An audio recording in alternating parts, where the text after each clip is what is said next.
couple of really big standouts were that most of us have really enjoyed the experience from working from home. Certainly the clients that I work with have really valued things like lack of commute and lack of just being able to spend time with family and focus on things, etc. We've really enjoyed it. However, and what we also know is that we're all missing some element of working from being in the office. We're all missing something. And what is it that we're missing? Okay, so if we look at the research, it says we're missing, the informal collaboration and even formal collaboration opportunities. We're missing the informal coffee chats, the water cooler chat. We're missing those, you pass someone in the corridor and say hi and socialise an idea or just, say hi. And we're missing things like the opportunity to, I guess, express our intent and signal our intent into the organisation that we're ambitious. One of the other things we're really missing is technology, technology and ergonomic setups, all those really big important things. Yeah, it's a very fascinating time, isn't it? How do you think, Amanda, the landscape is going to change regarding claims to working at home for an external organisation, perhaps if you are subject to injury or abuse at home or anything that happens at home? Is this home considered as a place of employment, and is the employer going to have to be responsible?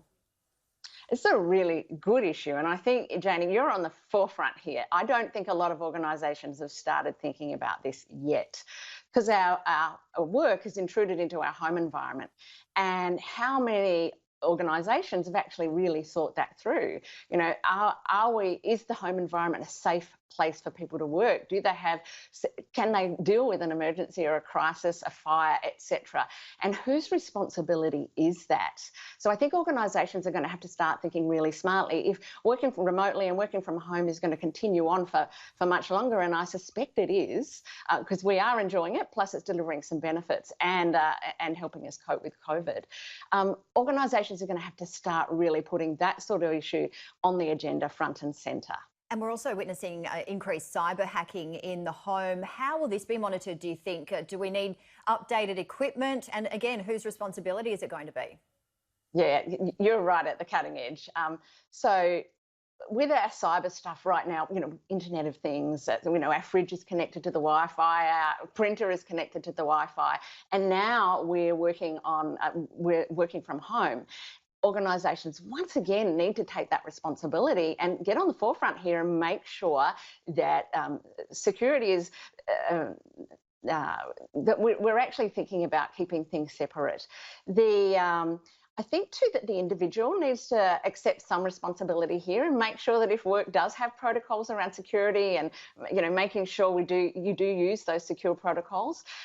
Otherwise, we're seeing in the news this week, hackers in Russia were getting footage from your home devices. Really quite a scary time. But once again, we need to get on the forefront and just have policies, processes, and make sure there's adequate training for people so that they do the right thing.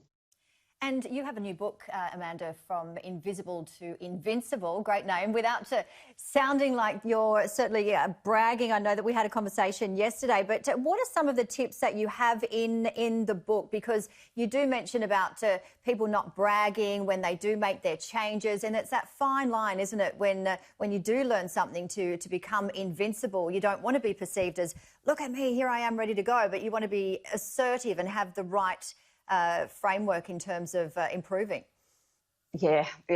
Much of my work is with executive women. So at that pointy end, women heading on their way into the C-suite, or they're in the C-suite as well. And it's a double-edged sword sometimes for women. We're damned if we do, yet doomed if we don't. When it comes to putting ourselves forward, putting ourselves out there and sort of saying, hey, these are the sorts of results I can deliver. You should pick me. I've come up with a nice humble brag formula, which I teach my clients and I articulate in the book. But I've come up with a bunch of ideas that help someone, if they are serious about their career, how to navigate the bias and the stereotypes and issues that surround and challenge executive women on their pathway to the top.